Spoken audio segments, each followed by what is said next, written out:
दोस्तों, मौजूदा दौर में मुसलमानों की ज़ुबान हाली और इस्लाम की तंगदस्ती की वजह से बहुत से लोगों ने ये कहना शुरू कर दिया है कि इमाम मेहदी का ज़हूर 2024 या 25 में होकर रहेगा। इस दावे के साथ ही बहुत सारे सवालात ने भी सर उठाना शुरू कर दिया है। मसलन, इमाम मेहदी कौन है, वो कब और क्यों आएंगे, और वो आएंगे भी या नहीं। आपके जहन में भी ये सवालात तो ज़रूर उभरे होंगे। आज हम इन्हीं हसास सवालात के जवाबात तलाश करने की कोशिश करेंगे। इससे पहले कि हम अपनी वीडियो में आगे बढ़ें और आपको आज के दिलचस्प और हैरान कुन मौजू की जानिब आपकी तवज्जो मबजूल करवाएं, आपसे गुजारिश है कि अगर आपने अभी तक हमारे चैनल को सब्सक्राइब नहीं किया तो अभी इस चैनल को सब्सक्राइब कीजिए और हमारी यूट्यूब फैमिली का हिस्सा बन जाएं। दोस्तों, सबसे पहले ये वाज़ेह रहे कि इमाम मेहदी कोई अफसानवी किरदार नहीं और ना ही इनका ज़हूर कोई मन घड़त किस्सा है, बल्कि इमाम मेहदी के ज़हूर का ज़िक्र तकरीबन 73 सहाबा कराम रिज़वानुल्लाह ताला अलैहिम अजमईन से मरवी है। और इतनी बड़ी तादाद में रिवायत की जाने वाली अहादीस पर ज़ईफ़ होने का ठप्पा लगाना किसी भी तरह से बईदस क़यास है। बाज़ लोगों के मुताबिक इमाम मेहदी इस ज़माने में तशरीफ़ ला चुके हैं और किसी गार के अंदर रूपोश हैं, और जब वक्त आएगा तो उस वक्त में वो सबके सामने आएंगे। ऐसी कोई बात नहीं है कि इमाम मेहदी अपने वक्त पर पैदा हुए और फिर उसके बाद किसी गार के अंदर जो है वो छुप गए और फिर बाहर निकलेंगे, ऐसा नहीं। आप अपने वक्त पर आएंगे, आपका ताल्लुक मदीना मुनव्वरा से होगा, आपका लक़ब जो है वो मेहदी होगा और आपके वालिद का नाम अब्दुल्ला होगा, जबकि आपका अपना इसमें मुबारक मोहम्मद होगा। आप कोई नई शरीयत नहीं लाएंगे और ना ही कोई नया दीन और नया अकीदा मुतारिफ करवाएंगे, ना ही आप नबूवत का दावा करेंगे और ना आप लोगों को खुद अपने मुतालिक बताएंगे, बल्कि आलम इस्लाम के तूलो अर्ज़ से 7 जय्यद उलमाए कराम आपको तलाश करेंगे। वो उलमा ऐसे होंगे कि जिनके अहकाम और फतावा पर तमाम उम्मत मुसल्लमा सर तस्लीम खम करेगी। ये वो ज़माना होगा कि जब दुनिया इस्लाम पर तंग हो जाएगी और मुसलमानों का कत्लेआम होगा। तो ऐसे में वो उलमा हक़ और बातिल के ख़िलाफ़ पूरी दुनिया को ये बता देंगे कि भाई हक़ कौन सा है और बातिल कौन सा है। प्यारे दोस्तों, इमाम मेहदी की तलाश में ये लोग निकल खड़े होंगे। एक ऐसी अजीबो गरीब तलाश होगी ये कि ढूंढने वालों को ये तक पता ना होगा कि वो जिसको तलाश कर रहे हैं वो इस दुनिया में पैदा हुआ भी है या नहीं। बहरहाल, अहदीस मुबारका में बयान करदा निशानियों की मदद से उन्हें यह सहूलत ज़रूर मैसर होगी कि वो उनकी पहचान कर सकें। ये उलमा कायनात में फिरते फिराते मक्का मुकर्रमा पहुँच जाएंगे। इस साल हज बिना किसी अमीर के अदा किया जाएगा। हुज्जाज कराम के काफिले लुटे जाएंगे। मिना में एक मामूली से झगड़े की बिना पर बात शदीद कत्लो गारतगिरी पर आ जाएगी और जुमरा उक़बा के नज़दीक खून की नदियाँ बहाई जाएंगी। इसी हज के दौरान इन 7 जय्यद उलमाए उज़ाम को इमाम मेहदी के बारे में रिवायत शुदा तमाम निशानियाँ एक शख्स में मिल जाएंगी और यहाँ इनको इनकी मुराद यानी इमाम मेहदी से मुलाकात मुयस्सर आ जाएगी। वो उलमाए कराम इमाम मेहदी को इंतहाई अदब के साथ ये गुजारिश करेंगे कि वो इनकी बैत कबूल करें और इमाम मोहम्मद बिन अब्दुल्ला मेहदी बड़ी नफासत से उन्हें टाल देंगे।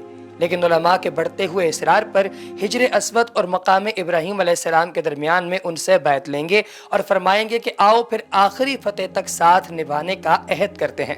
और फिर इस तरह तमाम डॉक्टर, इंजीनियर, साइंसदान और सरमायादार इसी रात इशा की नमाज के बाद उनकी अमूमी बैत करेंगे और खुतबा इरशाद फरमाएंगे। इस तरह तमाम मुंतशिर ताकतें इमाम मेहदी की क़यादत में एक हो जाएंगी और फिर इसके बाद जहाद शुरू होगा।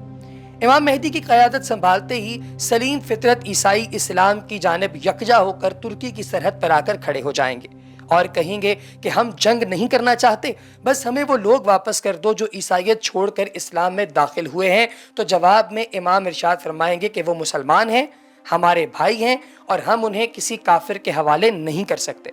इस बात पर तारीख साज जंग होगी और मुसलमानों को फतह नसीब होगी।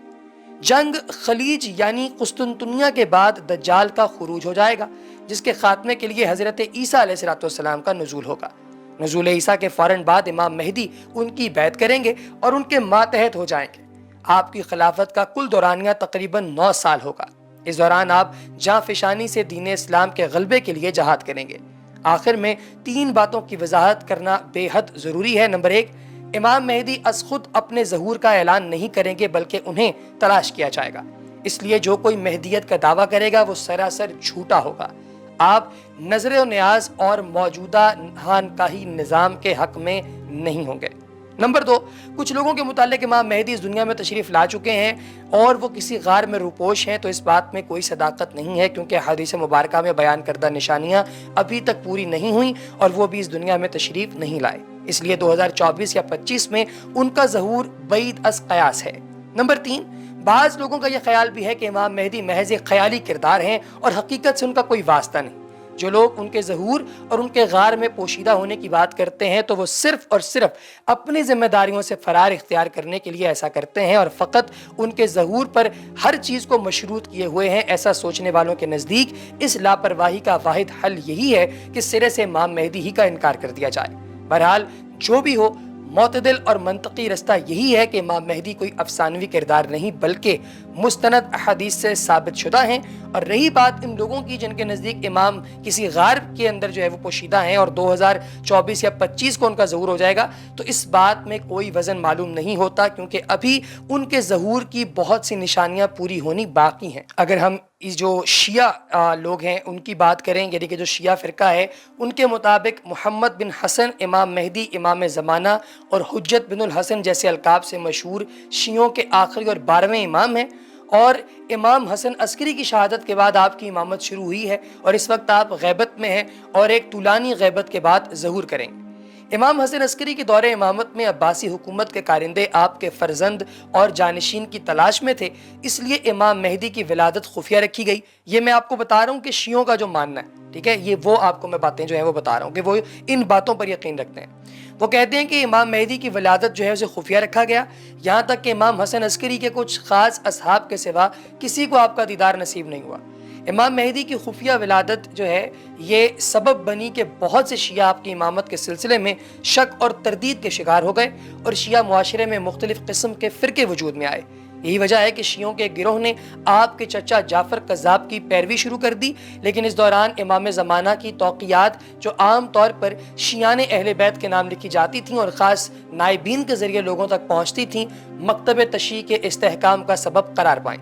مذہب امامیہ کے مطابق امام مہدی اب بھی غیب کے پردے میں زندہ ہیں اور حضرت عیسیٰ کے ساتھ ظہور کریں گے۔ شیعہ علماء نے امام زمانہ کی طویل عمر کے اسباب اور تفصیلات کے بارے میں مختلف وضاحتیں پیش کی ہیں۔ آپ کی غیبت کو غیبت صغریٰ اور غیبت کبریٰ میں تقسیم کیا جاتا ہے۔ غیبت صغریٰ جو امام حسن عسکری کی شہادت سے سن 329 ہجری تک جاری رہی، اور اس کے بعد ہم دوسری بات جو کریں گے وہ اس سے تھوڑی ہٹ کے ہے، تھوڑی ڈیفرنٹ ہے، لیکن یہ ساری باتیں بنیادی طور پہ شیعہ عقیدے کے حوالے سے ہیں۔ آپ اسے گوگل پر جا کر وکی شیعہ کے اوپر پڑھ سکتے ہیں امام مہدی کے ٹیب کے اندر، اور اگر آپ کو لگتا ہے کہ اس کے اندر کوئی حقیقت ہے تو کمنٹ سیکشن میں ہمیں ضرور بتائیے گا۔ اگلی ویڈیو تک ہمیں دیجیے اجازت، اپنا بہت سا خیال رکھیے، اللہ حافظ۔